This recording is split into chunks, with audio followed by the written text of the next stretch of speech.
Hey everybody, it's Richard here. I know that I wanted to do the next video be the video where the car is running again, and I am exclaiming my joy. That's not the case because more complications came up. So I don't know if I did this in my last update video. I'm pretty sure I didn't. But I got the steering wheel off. Pretty straightforward. I got the Polar set from O'Reilly's, like I said I was. And coming over here to the car,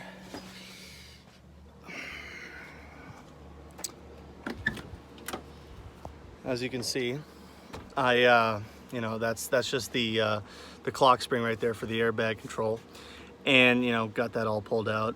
I'm actually thinking of replacing the steering wheel and all that good stuff with aftermarket steering wheel. So adapter, quick release, and aftermarket steering wheel. I already ordered them simply because I'm pretty sure this airbag doesn't even work anymore, and honestly it wouldn't help very much because there's only 2 airbags in the car, this one and one on the passenger side. So I'm not sure what else I'd do there, but I don't think it's going to help me very much. But this isn't going to be a track car. I'm not planning on going 100 miles or 80 miles per hour in this thing. The most I would do is get on the freeway. I mean, whatever. I'm still thinking about it, but I would like to actually just have it in case. And plus I need to fix the horn and stuff. But a couple more updates. Let me get in the car actually, because it'll be easier. Ugh.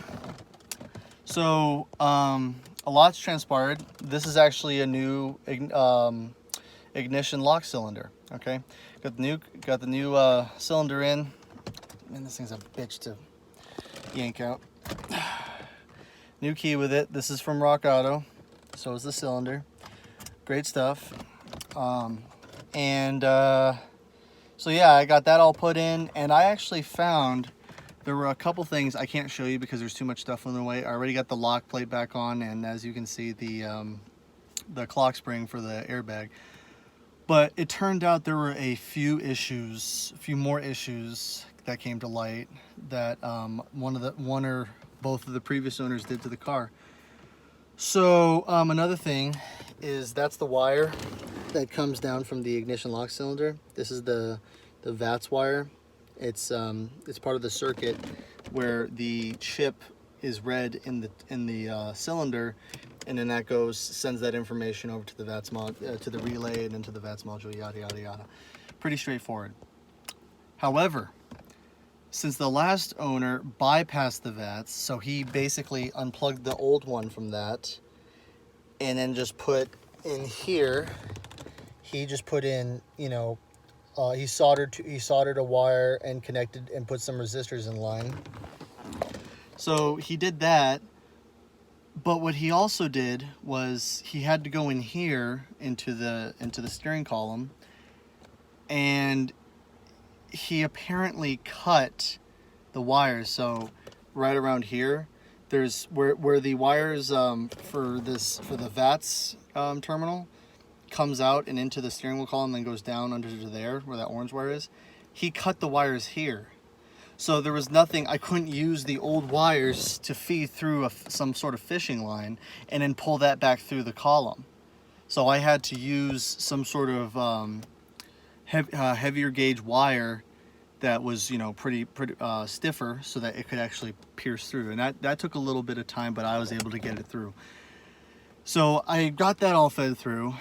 That was the first problem I'm going to go over. The second problem that there was is that under the lock plate, so under this right here, under the lock plate, there's the turn indicator switch, right? So under that, over on this side, let me see, you can't really see it, but over on this side for the turn indicator stock right here, before there was always the problem where I could turn the turn indicator on to the left for the left indicator, but I could only turn the right one on if I pulled it down and then pushed it up to engage it. I don't know how that worked, but I knew there was something wrong with it. There was something broken with it. Ooh, That's a firefighting airplane right there. Let me see if you can see it. Nah, you missed it. All right. So anyway, back to the matter at hand.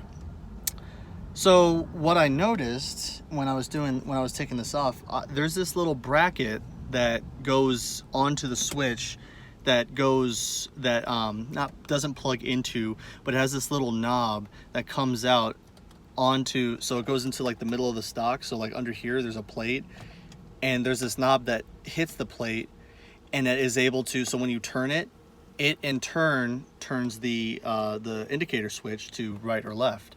There's a little lock mechanism and springs under there. So before, I could only do that, right? And if you see, you might be able to see it right there. See? That's what happens when it turns left. But I could never get it to turn right.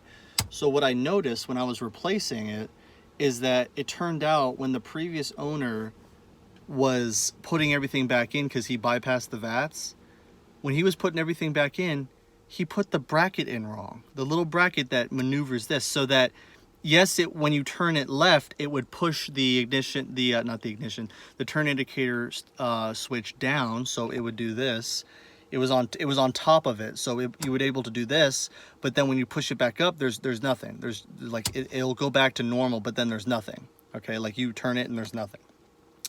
So I noticed that, and I was like, what the hell's going on? It's not turning. Did I break it? Turned out I didn't break it. I saw the little housing where that arm goes, and I was like, I wonder if. And turns out it works. I mean, I can't show you that the indicator works because I have the battery unhooked, but it clicks. Okay, so it stays there. Before, I would have to push it up. I would have to pull it down, then push it up over there, and it wouldn't click right there, and I'd have to hold it as long as I was turning right. But that's neutral position now, as you see. So it goes down, neutral position, left, neutral position. So I noticed all that just replacing this, thank God. So that's another thing fixed that I don't have to worry about. So besides all that, I hooked the battery back up because I wasn't gonna put all this shit back in without, you know, like why? What if there's a problem with the lock cylinder, right? So I hooked the battery back up, and then I turned the ignition. You know, to on. Nothing showed up, so I was like, "Oh shit! Did I do something wrong?" So all I did was, you know, realign the ignition switch. I didn't put the lock plate back on or this, thank God. And then I checked it, and I was like, "There's nothing wrong with it. Huh? Maybe I put something in wrong." So I checked it. Everything was pretty fine. I reinstalled it the correct way. It's all locked and everything. It's actually. One side note, this is actually on better than the last one because the last guy didn't have it realigned. But either way, so then I was like, oh, maybe it's something wrong with the battery. Hope the battery's still good because I got it tested like a week ago. So I unhooked the battery, reconnected the battery, turned it to on. Holy shit, everything lights up. So I was like, okay, well, I'm going to, because another thing I did is I bought a set of resistors that they're supposed to be, it's supposed to be a GM VATS bypass kit, and it's just 15 different resistors that I would plug in. So under here, so this right here, where this orange wire plugs into, since I don't have the original key. The guy that sold it to me didn't have the original key because the original owner bypassed it and must have either lost or got rid of the key since he figured he didn't need it anymore. So I unplugged the thing where the line of resistors that he put in out, piece of shit. And so I all I did was, if you can see right in there, those two terminals, all I did was plug the resistor right into there. It's kind of a hassle because it's just 2 pins on the resistor, just simple circuit resistors. Plug them into there, and then I turn the ignition, you know, just to test what resistance it may be. And the first one I did was the number 1 value for GM's list. It has to be 1, or there's like 3 different values for each number that it can qualify if it's set for that. It could be either one of those because it's supposed to be a desired number and it's within a certain tolerance, like maybe 5 to 10%. I don't know. Either way, I did that with the first resistor, put it in, turn the ignition to start, the dash lit up in such a way where the brake light comes on that indicates to me that the VAT's engaged because it doesn't work. So then I turned it back to off, took the resistor out, put the new resistor in, waited about 5 minutes because apparently there's a reset time. And so I did that, and with the second resistor, and I have this little list where I marked it off for that first resistor, like, no, that's not it. The second one, I put the resistor in, turn it to start, and instead of indicating that the VAT's engaged, I heard a click from under the car, which is a symptom from before, and all the lights went dead. Same symptom as before I replaced the starter. So I was like, oh shit, did I get a bad starter? So I called my friend, one of my friends who's, been in the car game for a long time. He was a dragster. I think I might have mentioned that.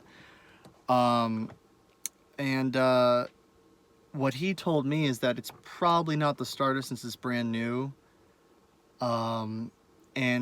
So I did he gave me a series of tests, and I did some of those tests, and I had to wait because this all went off. So unhooked the battery, rehooked it up, it turned back on, but didn't start, but I was able to turn it on. The cluster lit up and the radio and everything. So the first test I did was to go under to the starter, because what he said is that these symptoms sound like the starter isn't actually getting enough power. It's not getting enough juice. So I went under the car, because it's still up on jack stands and everything. I went under the car and I used my power light, hooked it to ground, used the pin, pressed it to the big bolts for where the power supply goes into the starter. I got a light, so that means it's getting power. That means that the line is not just broken or disintegrated, which doesn't make sense, because otherwise, you wouldn't get any power to the starter, nothing would happen. And then I used a voltmeter, right?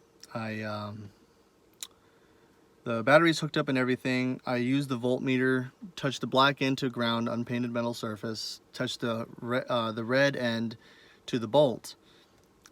And I'm supposed to get 12.5 volts right around there for power, because this battery is actually fully charged. And I'm supposed to get 12.5 volts here because that's what the battery's putting out. I was getting barely 11. So that indicates to me that the link is the problem. The link from the battery, the fusible link location to the starter is bad. So rather than having to go to O'Reilly's and test the starter, get that whole thing off again, I think I'm going to have to replace the link instead. And that should solve the problem of no starting. And I may have found the correct resistance value for this car. So what I'm going to do is, the next step for me is to get a fusible link from O'Reilly's. And since they're universal, there's no particular one. I'm going to have to trace the one that I have to replace, get it out somehow. It's in a duct, so that makes it even worse. But hopefully I can fish it through. And then after I get that all hooked up, I'm going to put that resistor that possibly may start the car in. And then if it starts, that means the starter's fine. That means all the link's fine. That's great. And then that means that is the correct resistor, or the correct resistance value to go get from Locksmith. I'll have them make me one key, and then come back, test that key, and if that works under several tests, then I will then I'll go back and get more, for spare keys and such. And I'm gonna have to keep it written down somewhere. So yeah, that's the update so far. Fixed a couple things that was wrong with it before. I'm glad for that. It still kind of sucks that I couldn't get my car running today, but the positive side is that this is just one step closer, and hopefully the next video will be the car running. So and also I said that my aftermarket steering wheel and respective parts are coming next week, so probably the video after will be the new setup of the aftermarket steering wheel. So hopefully we'll have a series of progressive videos that will actually be, some progress, So I think that's it for today. The steering wheel, yeah, that's more cosmetic than it is to be a functional replacement, but I figure, why the hell not? I want to get a new steering wheel anyway. Mine's messed up. The airbag don't work, pretty sure, because that's the original airbag and it's over 30 years old. And supposedly, I did some research on that. Supposedly that's before when this airbag is from, when this car was made, it was before airbags got reliable, like pretty reliable. And they recommended to change them every 10 to 15 years. So I'm like, fuck that. Hopefully there won't be, I won't have to get my car inspected and they'll be like, no. But another thing, I hope that with this, I may be able to get new contacts for my horn because the horn don't work. So, yeah, that should be the next thing. Car should be running the next video. The next video after that should be the whole setup. Or repair of the horn. Either way, I'm going to show you. There may be a video in between of showing you when the parts all get here. So thank you for watching, whoever watches. Hopefully things will get more interesting. This car will be fun again, and who knows, maybe a driving video. You never know. So if you have any comments, anything you want to say, go ahead, drop a comment, leave a like if you want, and subscribe if you happen to find this. I would love to hear any feedback, any positive critiques preferably. Negative critiques are not as helpful. So thank you for watching, and I'll see you next time. Peace.